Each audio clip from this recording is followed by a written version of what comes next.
Aw boy, what a week. We got finally some decent R2 related news after having starved for it for almost a decade.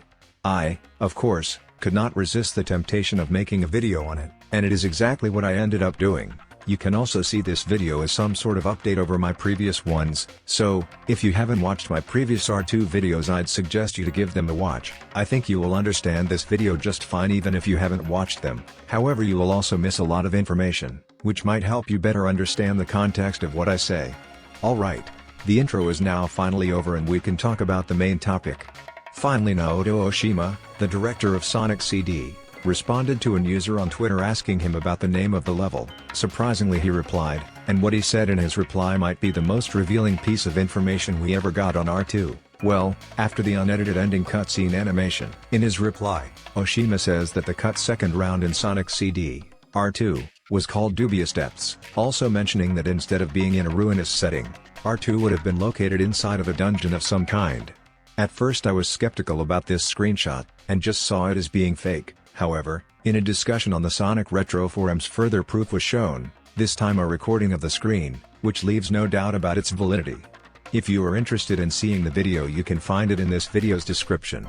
Moving on, I was curious to know if the game's art director, Masato Nishimura, would confirm this information as being true, so I messaged him the screenshot of the alleged R2 name reveal. I was very surprised when he responded, not only by confirming Dubious Depths as being true, but also by informing us about an even earlier name used for the level, Ridicule Route, which he initially misspelled as Ridicule Route. This name is even more revealing of the zone's identity compared to Dubious Depths. It is not clear if Ridicule Route was a name used at the same time as Salad Plane and Crazy Toy Box, the early names for respectively Palm Tree Panic and Wacky Workbench, or if it was chosen after the early names were replaced, considering that Ridicule Route is a name containing two words that start with the same letter, just like all the zones in the final game. However, this new early name gives us an even clearer view of what R2 was supposed to look like. I think you remember my old theory, the one which speculated that R2 might have been based off the movie Castle in the Sky. The name Ridicule Route proves this theory even further, and honestly, I started believing it once again after discrediting it for a long time.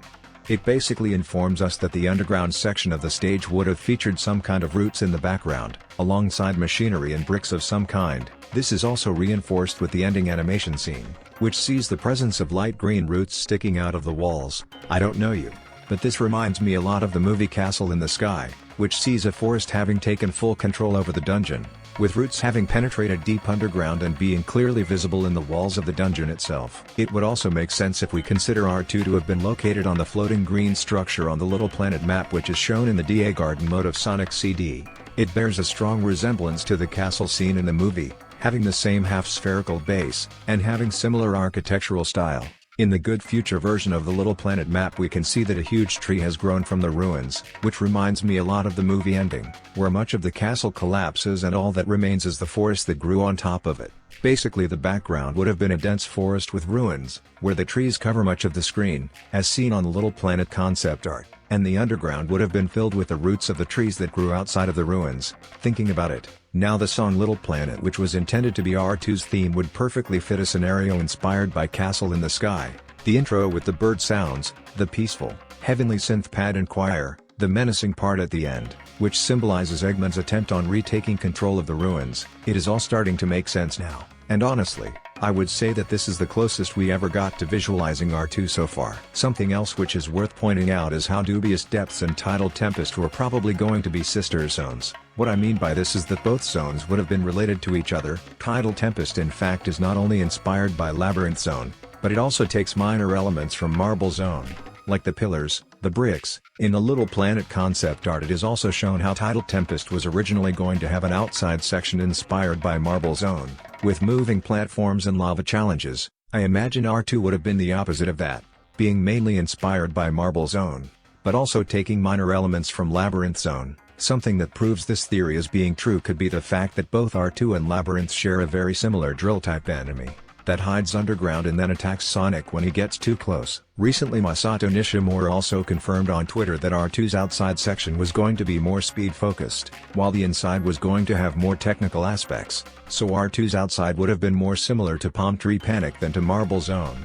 It paints a very interesting view of the level. Something I recently noticed too is how the statue room in Wacky Workbench, Past and Bad Future, which we previously thought was not related to R2, might actually be related to the level, because the bricks and tiles seen there are clearly inspired by Marble Zone's design. But the interesting stuff surprisingly comes when analyzing the Bad Future tiles. If you look closely you might notice some type of iron beams, with holes on them, being present in the background. What I find really interesting is how those iron beams look almost exactly like the iron beams seen in the Little Planet concept art in the R2 section, which shows dubious depths. I suppose that when Mazin said that the statue room was unrelated to R2 he might either have been trolling us, or even misremembering details, which he often does. Not really his fault considering exactly 30 years have passed by now, which is a lot. However, I see a new source of hope with him opening more himself about discussing R2 with us. I hope he will be able to give us more details in the near future.